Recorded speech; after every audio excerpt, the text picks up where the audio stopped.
Many moons ago, I tried my hands at StarTropics as I cruised the vast ocean as the all-star pitcher Mike Jones in search of saving my kidnapped uncle, all the while slaughtering hostile creatures with a tried-and-true yo-yo. It actually turned out to be a pretty enjoyable adventure, albeit it tested your reflexes with its Nintendo hard difficulty and frustrating moments.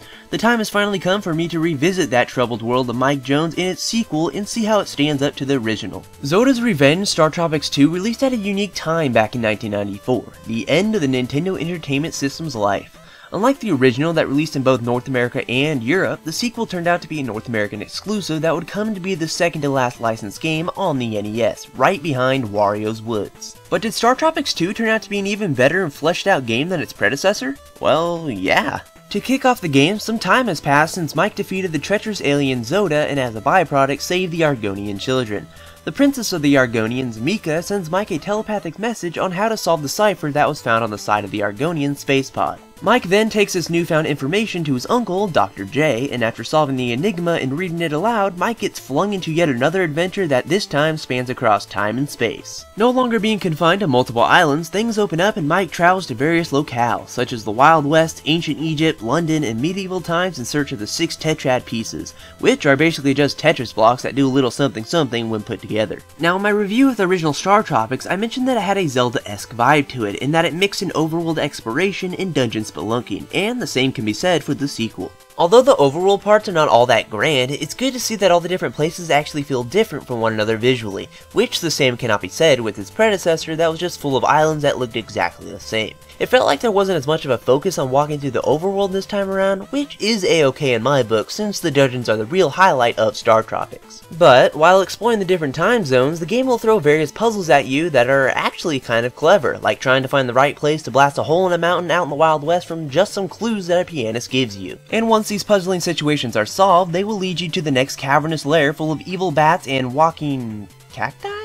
But to make the game feel not so linear, the game encourages you to walk off the beaten path a few steps to find hidden areas that usually just result in you finding a heart container to increase your heart count Zelda style. Now as I've stated, the dungeons are the real treat in StarTropics 2. No longer wielding the mighty yo-yo, a prehistoric throwing axe comes to take its place, and along the way, it gets some minor upgrades. New to the series though is that you get a second main weapon, that being the Psychic Shockwave, and you'll be needing to switch between these attacks from time to time since certain enemies can only be defeated with certain tools. Some new game mechanics have also been introduced, such as having to jump on different levels to reach higher altitudes or riding along paths that push you in any which way it's pointing.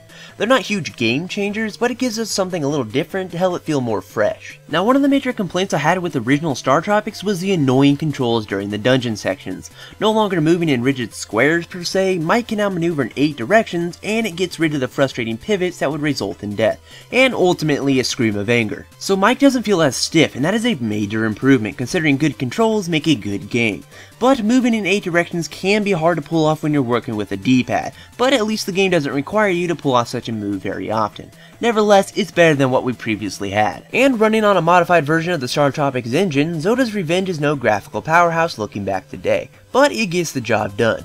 As I stated before, there is more variety to the different landscapes this time around compared to what was offered in the original, so overall, that's a good sign. And at least the houses don't look like this anymore. And on the other hand, the chiptune music is actually pretty good. StarTropics 2 does have a varied selection of music tracks to listen to, so your ears won't have to bear hearing one annoying track every second. And there was even one dungeon track in particular that I found quite catchy, and it's actually one of the songs playing in the background of this video. But on the flip side, the only thing that is really bothersome is the beeping. And to put it more precisely, the dinging noise that results when you are low on hearts. Think Zelda. Yeah! But as a whole, StarTropics 2 turned into a more enjoyable adventure when compared to the first outing.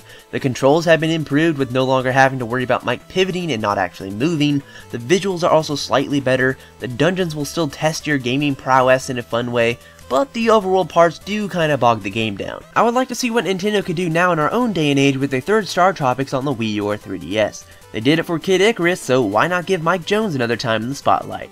But overall, looking at Zoda's Revenge StarTropics 2, thegamingpixelshow.com is awarding it with a 4.5 out of 5. But that will bring us to the end of this episode of Blast from the NintenPast. If you like what you saw, please give it a thumbs up and add your favorites and all that good stuff. You can stay tuned for more episodes in this series along with my news videos, video reviews, and Nintendo Crazy episodes. But I will talk to you later in the next episode, guys. Bye!